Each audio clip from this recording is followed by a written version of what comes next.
News 18ના અહેવાલની ફરી એક વખત અસર થઈ છે. તંત્ર દ્વારા તાત્કાલિક અત્યારે પાણીની વ્યવસ્થા કરવામાં આવી રહી છે. સતત 2 દિવસથી આ ન્યૂઝ 18 દ્વારા અહેવાલ પ્રસારિત કરવામાં આવતો હતો કે લોકો માટે અહીં કોઈ વ્યવસ્થા નથી, પરંતુ ક્યાંક ને ક્યાંક અત્યારે દ્રશ્યોમાં પણ જોઈ શકો છો કે જે રીતના અહીંયા પીવાના પાણીના 2 જગ મૂકવામાં આવ્યા છે, તો સાથે સાથે વચ્ચે જે તડકામાં લોકોને ઉભા રાખવામાં આવતા હતા ક્યાંક ત્યાં પણ નથી ઉભા રાખવામાં આવી રહ્યા. હાલ આપણી સાથે અહીંયા અન્ય વ્યક્તિ અરજદાર છે. શું કહેશો, તમે ક્યારથી આવ્યા હતા અને શું શું તકલીફ હતી? સવારે 7:30 વાગ્યાના ઉભ્યા છે અહીંથી, અને લગભગ અત્યારે 10:30 બારી ખોલેલ છે.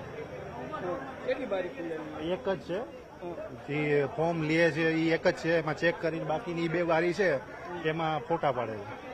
ખાસ કરીને અહીંયા કેવી અવ્યવસ્થા છે, શું શું તકલીફ પડે છે? વ્યવસ્થા તો એવું છે કે કોઈ એક વ્યક્તિ બેબી કે બાબો જેની સાથે આવે પોતે એકલા તો ઉભી શકે નહીં એટલા કલાક, એટલે પેરેન્ટને આવવું પડે છે વારા ફરતી વારા લાઈનમાં ઉભા માટે.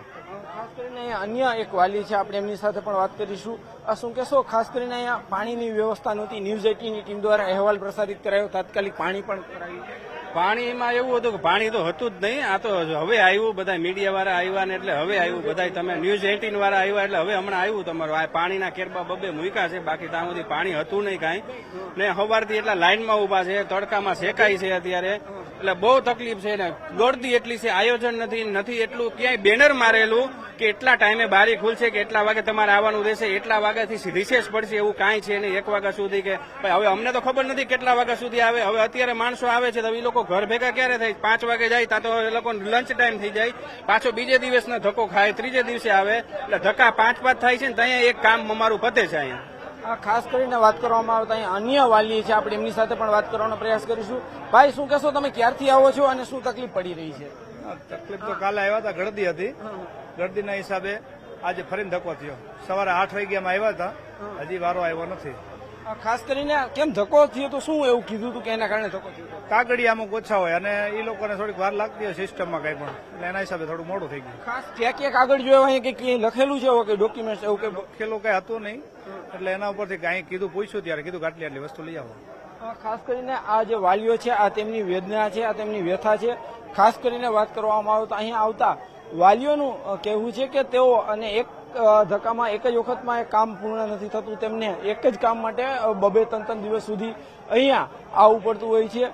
ખાસ કરીને હાલ જે રીતના દ્રશ્યોમાં પણ જોઈ શકો છો કે જે રીતના અહીંયા જે છે લોકો મોટી સંખ્યામાં પહોંચ્યા છે, વ્યવસ્થાનો કંઈક અભાવ છે. ખાસ કરીને કાંઈ બોર્ડ પણ મોટા અક્ષરે મારવું જોઈએ કે જેથી કરીને લોકોને ખ્યાલ આવે કે ક્યાં ક્યાં ડોક્યુમેન્ટ્સ જોઈ છે, શું શું જોઈ છે. હાલ જે રીતના અહીંયા વાત કરવામાં આવે તો જે છે અત્યારે અહીંયા વાલીઓ છે, અહીંયા મહિલાઓ છે, તેઓ પણ હેરાન થતી હોય છે, અનેક મુશ્કેલીઓ પણ ભોગવવી પડતી હોય છે. જે રીતના વાત કરવામાં આવે તો જે રીતના અહીંયા દ્રશ્યો છે, આ દ્રશ્યો પરથી ખ્યાલ આવી શકે છે. અહીંયા કોઈ જ વ્યવસ્થા નથી. આપણે અહીંયા અધિકારી સાથે વાત કરવાનો પ્રયાસ કરીશું. સાહેબ, શું કહેશો, અત્યારે કેવી અહીંયા વ્યવસ્થા છે?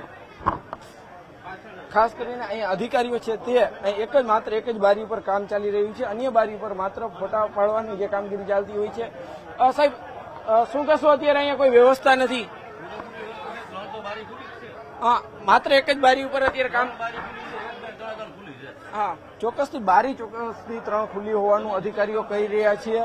માત્ર એક બારી ઉપર અત્યારે ફોર્મ લેવાની કામગીરી ચાલી રહી છે, પરંતુ ક્યાંક ને ક્યાંક અત્યારે અહીંયા જે રીતના સ્થિતિ જોવા મળી રહી છે, લોકોમાં પણ ક્યાંક આક્રોશ જોવા મળી રહ્યો છે. હાલ અહીંયા જે વ્યક્તિ ફોર્મ વિતરણ કરી રહી છે, આપણે તેમની સાથે પણ ક્યાંક ફરી એક વખત વાત કરવાનો પ્રયાસ કરીશું. શું કહેશો, રોજના કેટલા ફોર્મ જતા હોય છે? એક જ ફોર્મ કેટલા રોજના જતા હોય છે? રોજના સર એવરી ડે 300 થી 350 ફોર્મનું હું વિતરણ કરું છું અહીંથી.